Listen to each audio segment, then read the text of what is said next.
How to wire up your ice cream van chimes to a 12-volt 3-prong round rocker switch.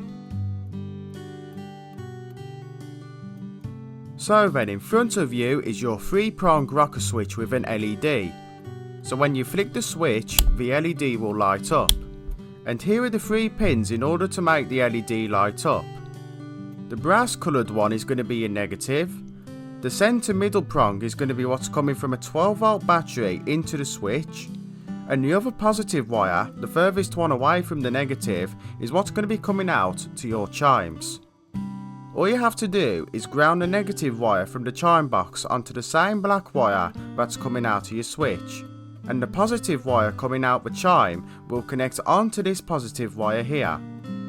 So let's wire this switch up to a set of chimes and let's see how it works.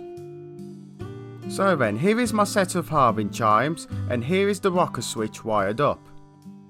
So the first thing which we are going to do is we are going to take the positive wire from the switch, the furthest away from the negative, and we are going to connect it to the positive of the Harvin amplifier or whatever it is that you're trying to power up.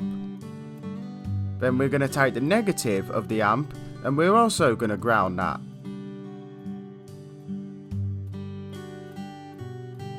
So then you will see that the rocker switch is switched off and I have my Harvin chime box switched on. But as soon as I tilt this switch forward, the switch will come on and the chime will play.